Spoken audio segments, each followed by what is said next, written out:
အားလုံးယေရှုနာမ၌မင်္ဂလာပါရှေးစွာဘုရားခင်ရဲ့ဂျေဇုတော်နာမတော်ကိုချီးမွမ်းပါတယ်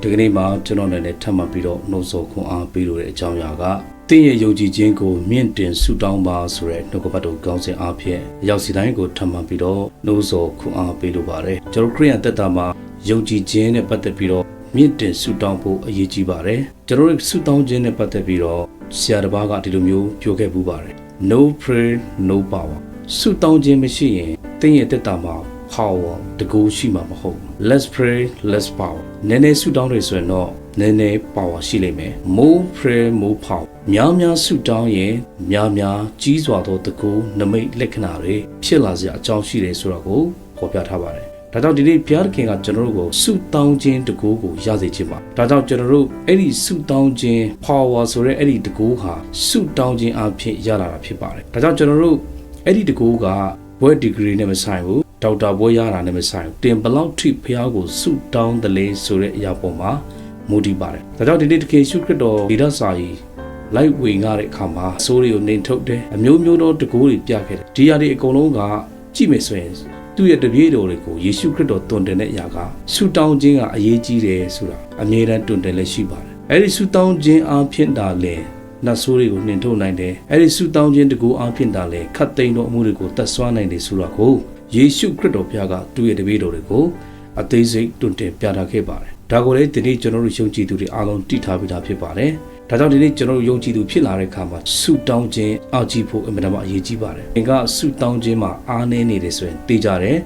no prayer no power တကူရှိမှာမဟုတ်။နည်းနည်းပဲဆုတောင်းတယ်ဆိုရင်တော့နည်းနည်းပဲတကူရှိတယ်။ဒါပေမဲ့သင်ကများများဆုတောင်းတယ်ဆိုရင်တော့သင်ရဲ့သက်တာမှာကြီးစွာသောတကူကယေရှုခရစ်တော်အားဖြင့်ရရှိမှာဖြစ်ပါတယ်။ကျွန်တော်ဓမ္မကျမ်းစာမှာကြီးစွာသောတကူရှိတဲ့နမိတ်လက္ခဏာတွေမြောက်များစွာတွေ့ရပါတယ်။ဒါကြောင့်ချစ်တော်ဒီမှာရှိတဲ့ယုံကြည်သူညီကိုမောင်နှမတွေဒီနေ့ကျွန်တော်ခရစ်ယာန်တယောက်ဖြစ်လာတဲ့အခါမှာကျွန်တော်တို့ယုံကြည်ခြင်းကိုမြင့်တင်ပြီးတော့အထူးဆုတောင်းဖို့လိုအပ်ပါတယ်။အဲ့ဒါမှဒါလည်းကျွန်တော်ရဲ့အသက်တာမှာ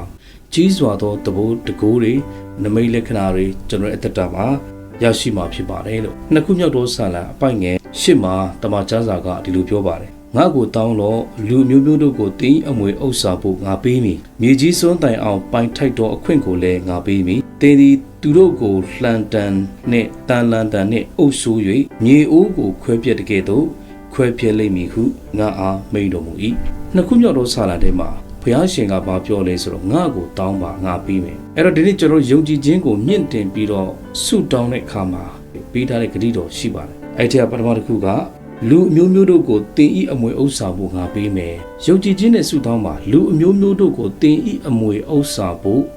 ဘုရားကကျွန်တော်တို့ကိုပေးမယ်လို့ပြောပါတယ်ဒီနေ့ဒီနှုတ်ကပတ်တော်ကကျွန်တော်တို့အတွက်ဖြစ်ပါတယ်ဒီနှုတ်ကပတ်တော်ကိုကျွန်တော်အကန့်အသတ်ပေါင်းခတ်ပြီးတော့ဒါကျွန်တော်တို့နဲ့မဆိုင်ဘူးဒါရှင်ပြန်နေပြောနေတာဒါဝိဒ်ကိုပြောနေတာလို့မဟုတ်ပါဘူးဒီနှုတ်ကပတ်တော်ကကျွန်တော်တို့အတွက်ဖြစ်ပါတယ်ဒီနှုတ်ကပတ်တော်ကကျွန်တော်တို့ဝန်ခံရင်ဒီနှုတ်ကပတ်တော်အတိုင်းဘုရားသခင်ကျွန်တော်တို့ကိုဂတိပေးထားတဲ့အတိုင်းကျွန်တော်တို့အတွက်ပဲဖြစ်ပါတယ်ဘုရားသခင်ကကျွန်တော်တို့ကိုအမွေပေးမယ်နောက်တစ်ခုကကြီးစွန်းတိုင်အောင်ပိုင်ထိုက်တော်အခွင့်ကိုလည်းပေးမယ်မြေကြီးစွန်းတိုင်အောင်ဒီနေ့ကျွန်တော်တို့ဘယ်နေရာမှာပဲရောက်သွားတနည်းအားဖြင့်ပြောမယ်ဆိုတော့ကျွန်တော်တို့နေနဲ့မြေကိုဘုရားသခင်ကကျွန်တော်တို့ကိုအမွေဥစ္စာဖို့ပိုင်ထိုက်တဲ့အခွင့်ကိုပေးမယ်လို့ဘုရားကပြောခြင်းပဲဖြစ်ပါတယ်ဒါကြောင့်ဒီနေ့ကျွန်တော်တို့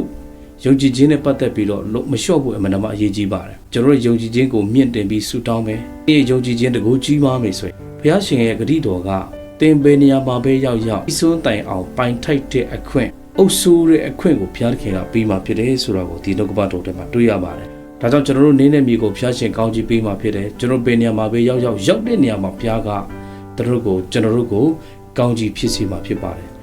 ကျွန်တော်တို့ကမြန်မာလူမျိုးဖြစ်လို့ကျွန်တော်တို့ကလူနည်းစုဖြစ်လို့ကျွန်တော်တို့ကအာနေတော်သူဖြစ်လို့ဆိုတာမဆိုင်ပါဘူးသင်ဘလောက်ထိဖះကိုယုံကြည်တယ်လဲဆိုတဲ့အရာပေါ်မှာပဲမူတည်ပါတယ်သင်ယုံကြည်ခြင်းကိုမြင့်တင်ပြီးဆုတောင်းပါကြီးမားတဲ့ယူပါယုံထားပါဘုရားရှင်ကတတ်နိုင်ပါတယ်ဒီနှုတ်ကပတ်တော်မှာဆိုရင်ဘုရားကကျွန်တော်တို့ကိုဂရုတော်ပေးထားပြီးသားဖြစ်ပါတယ်နောက်ပြီးတဲ့အခါမှာသင်ဒီသူတို့ကိုလှန်တန်နဲ့အုပ်ဆိုး၍မြေဥကိုခွဲဖြက်တဲ့ခေတ်သို့ခွဲဖြက်လိမ့်မယ်။တန်တန်နဲ့အုပ်ဆိုး၍အခွင့်အာဏာကိုပြောခြင်းဖြစ်ပါ။ဒီနေ့ကျွန်တော်တို့အုပ်ဆိုးတဲ့အခွင့်အာဏာကိုဘုရားကကျွန်တော်တို့ကိုပေးမှာဖြစ်တယ်ဆိုတဲ့တဘောကိုပြောနေခြင်းဖြစ်ပါတယ်။ဒါကြောင့်ဒီဟာတကယ်ဆုတောင်းတော်သူဖြစ်တယ်ဆိုရင်တရားယုံကြည်ခြင်းနဲ့နေ့စဉ်ဆုတောင်းပြီးတော့အသက်ရှင်တော်သူဖြစ်တယ်ဆိုရင်သင်ရောက်တဲ့နေရာတိုင်းမှာဘုရားသခင်ကသင်ကိုအမီးမဖြစ်စေဘဲနဲ့ဥကောင်းဖြစ်စေမယ်။ ဘုရားရှင်ကတင့်ကိုအုပ်စိုးတဲ့အခွင့်အာဏာကိုလည်းတင့်ရဲ့လက်ထဲမှာဘုရားသခင်ကပေးမှာဖြစ်တယ်ဆိုတော့ကိုဒီနေ့နှုတ်ကပတ်တော်ထဲမှာကျွန်တော်တို့တွေ့ရပါတယ်။ဒါကြောင့်ကျွန်တော်လည်းဒီနေ့မှာချစ်တော်ယုံကြည်သူညီကိုမောင်မတွေအားလုံးကိုအားပေးချင်ပါတယ်။ကျွန်တော်ခရိယန်တယောက်ဖြစ်လာတဲ့အခါမှာဆုမတောင်းလို့မရပါဘူး။တေမဆုမတောင်းတဲ့ချိန်လေးမှာပဲတင့်ရဲ့ဝိညာဉ်ကအားနေပြီးတော့အဆုံးမှာတည်သွားမှာဖြစ်ပါတယ်။တင်ဆုတောင်းခြင်းကတင့်ရဲ့ဝိညာဉ်အသက်ရှင်ဖို့အတွက်ဘာဝခွန်အားတကိုးကိုရရှိပြီးတော့အဲ့ဒီဆုတောင်းခြင်းတကိုးအားဖြင့်ပဲအုပ်စိုးတဲ့အခွင့်အာဏာပိုင်ထိုက်တဲ့အမွေဘယ်နေရာမှာပဲရောက်ရောက်ဘုရားကတင့်ကိုချီးမြှောက်ပြီးတော့ဘုရားရဲ့ကျေးဇူးပြုခြင်းဘုရားရဲ့ကောင်းကြီးမင်္ဂလာကိုအထူးသဖြင့်တင့်ရဲ့သက်တာမှာပြည့်စုံလာမှာဖြစ်တယ်ဆိုတာကိုဒီနှုတ်ကပတ်တော်အဖြစ်အားပေးခြင်းပါတယ်အရောက်စီတိုင်းကိုဘုရားသခင်ကောင်းချီးပေးပါစေ။